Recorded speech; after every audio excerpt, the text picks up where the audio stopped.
"Welcome to Japan," announced the flight attendant as our plane landed at Narita Airport. I looked at my sleeping wife. Sarah hadn't stirred. The flight from Los Angeles had exhausted her. "Tyler, help with the bags." Midori, my mother-in-law, was already standing in the aisle. For her 50 years, she looked amazing. Half Japanese, she inherited her mother's exotic beauty and grace. "Of course." I reached for the luggage. "How do you feel after the flight?" "Perfect.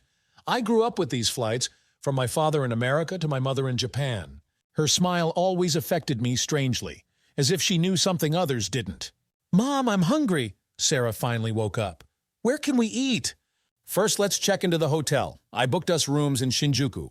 In the taxi, Midori talked about Tokyo. Her eyes sparkled with youthful enthusiasm. "Tomorrow I'll show you the real Japan, not the tourist version, the living one." "And the day after tomorrow we're going to the onsen?" asked Sarah. "Yes, I found a beautiful ryokan in the mountains, a traditional Japanese inn with hot springs." "Is it decent?" Sarah frowned. "I heard people bathe naked there." Midori laughed. "Don't worry, the springs are separate, men's and women's." I felt myself blushing. Somehow the thought of my naked mother-in-law caused a strange excitement. The hotel turned out to be an ultra-modern skyscraper. Our rooms were on the 32nd floor. "Make yourselves comfortable." Midori handed us the keys. "Meet in the lobby in an hour for dinner." In the room, Sarah flopped onto the bed. "I'm so tired. Maybe I'll skip dinner." "Your mom will be disappointed." "She'll understand. Besides, you two haven't talked alone in a while." I remained silent. Being alone with Midori always threw me off balance. In the lobby, she waited in an elegant black dress. Perfect as always. "Where's Sarah?" "Tired from the trip. Asked to apologize." "That's fine. Dinner for two?" The restaurant was traditional, with tatami mats and low tables. "Hope you're ready for real Japanese cuisine?" She smiled mischievously. "Quite ready. I often go to sushi bars." "Oh, this is completely different. Here, try this." She picked up something with her chopsticks and brought it to my lips. The intimacy of the moment made me shiver.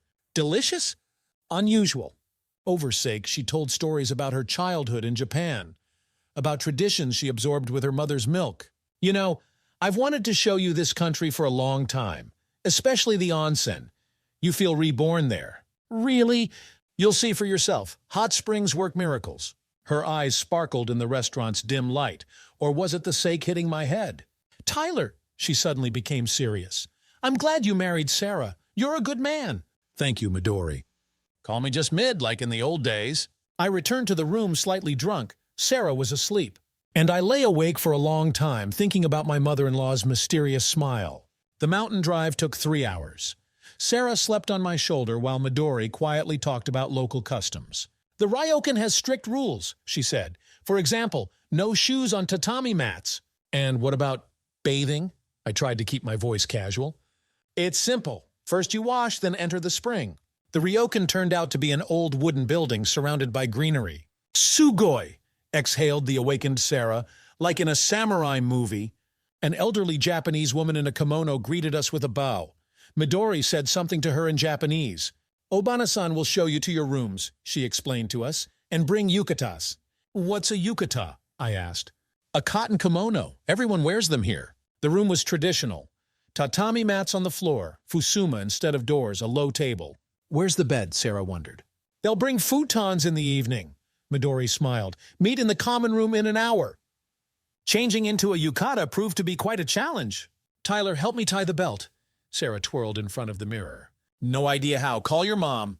Midori entered in her yukata so naturally, as if she'd worn it all her life. "Let me help." She stood behind her daughter. "Like this." I watched her nimble fingers tightening the belt. She caught my gaze in the mirror. "Need help with yours too?" "No, I'll manage." Dinner consisted of many small dishes. Midori explained each one. "This is chawanmushi, egg custard with seafood." Sarah wrinkled her nose. "Looks weird." "But tastes delicious," I surprised myself. "Just melts in your mouth." "And tomorrow I've booked us a tour to an ancient temple," said Midori, "for the whole day." "Aren't you coming?" asked Sarah. "No, dear, I'm getting a migraine. I'll stay and rest in the onsen." I nearly choked. We'd be staying at the ryokan alone? "That's too bad," Sarah pouted. "Maybe I should stay too." "Don't be silly. When will you see a real Japanese temple again?" After dinner, they brought futons. Sarah fell asleep instantly. I lay there looking at the paper shoji screens behind which the water of the spring splashed. In the morning, Sarah rushed off to the tour, pecking me on the cheek. "Have fun in the onsen?" I stood long at the entrance to the men's section, nervous as a teenager. "Making up your mind." Midori's voice made me jump. "Yes, it's unusual." "It's okay, the first time is always scary," she smiled. "See you later." There was something in her voice that made my throat go dry. Japanese bathing etiquette turned out to be more complex than I thought. First, you had to wash thoroughly on a special stool. The men's section of the onsen was empty, off-season. Only steam rose above the hot water. I carefully immersed myself in the spring. The water burned my skin, but gradually my body adjusted. "Divine," I muttered, leaning my head back against the stone edge. Suddenly, I heard a splash from the women's section. The thin bamboo partition didn't reach the ceiling. "Tyler," Midori's voice, "are you there?" "Yes," I felt my heart beat faster. "How does it feel?" "Unusual, but nice. In places like this, all conventions dissolve." There was a smile in her voice. "Everything becomes simpler." I remained silent. The spring's heat clouded my mind. "You know," she continued, "Japanese people believe that hot springs wash away not only fatigue, but also barriers between people." A splash of water. She was very close, behind the thin partition. "What barriers?" My voice was hoarse. "Various social, moral—" "Midori. I asked you to call me Mid." Another splash. I closed my eyes, imagining her in the hot water. "Have you ever thought about me?" Her whisper barely audible over the water's noise. "Don't ask." "Why?"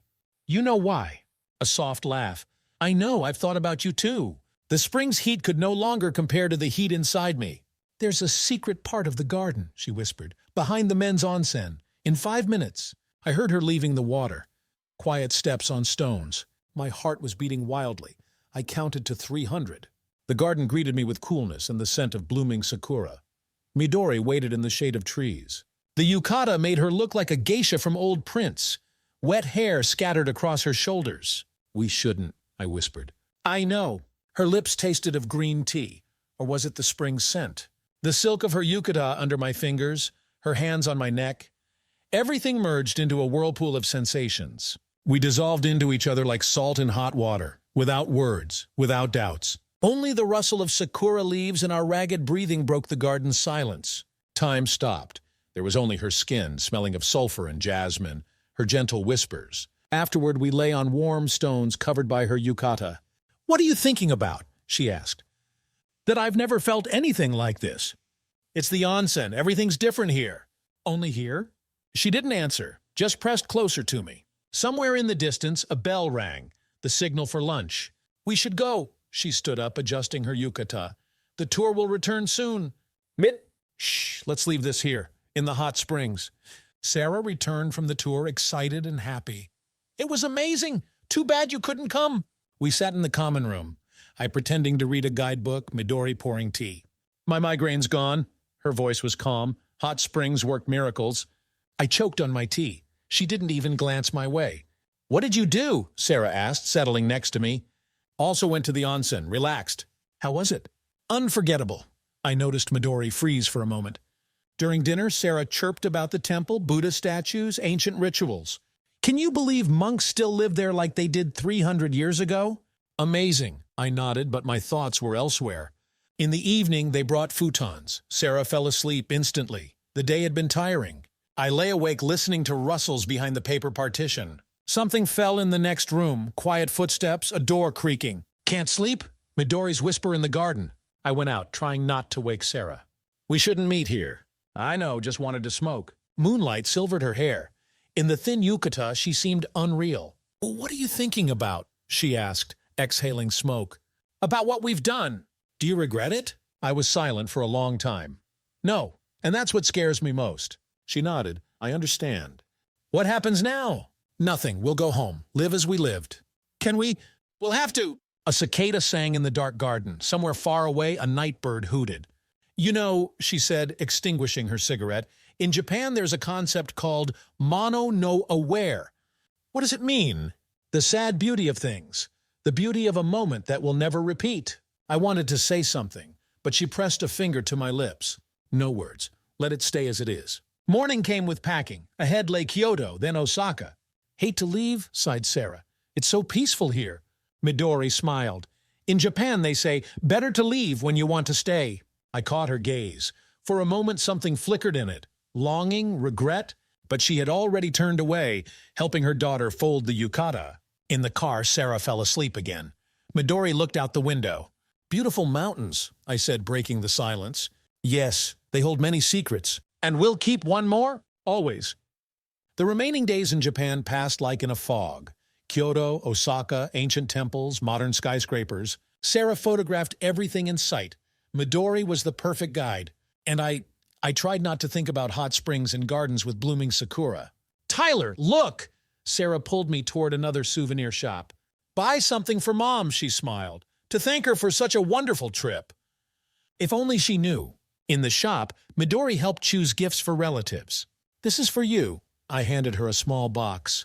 Inside was a silver pendant with a hot spring design. Thank you. Her fingers trembled as she opened the box. Very symbolic. On our last evening, we dined in an expensive restaurant atop a skyscraper. To a wonderful journey, Sarah raised her sake cup. To new discoveries, Midori responded. Our eyes met across the table. For a moment, time stopped. Mom, will you wear the pendant from Tyler? Sarah's voice brought us back to reality. Of course, dear, it will remind me of Japan. Narita Airport was crowded. Sarah went for coffee.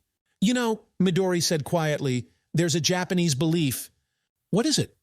If two people share the secret of hot springs, their souls are forever connected. Do you believe that? Don't you? They announced boarding for our flight. Ready? Sarah returned with coffee cups. Yes, dear, time to go home. On the plane, I watched my sleeping wife and wondered, could we return to our previous life? Midori sat across the aisle, reading a magazine. The silver pendant gleamed on her neck. 13 hours of flight, 13 hours of pretending nothing happened. In Los Angeles, the usual airport bustle greeted us. See you on the weekend? Sarah hugged her mother goodbye. Of course, coming for Sunday dinner? Definitely. I helped load the suitcases into the taxi. See you, Midori smiled her mysterious smile. See you, Mid. The whole way home, I thought about her words about connected souls. Maybe some secrets are really better left in the hot springs. Returning to normal life proved harder than I thought. Work, home, daily routine. And Sunday dinners at Midori's, which we couldn't skip without raising suspicion. I made sukiyaki. She greeted us wearing an apron over an elegant dress. Let's remember Japan.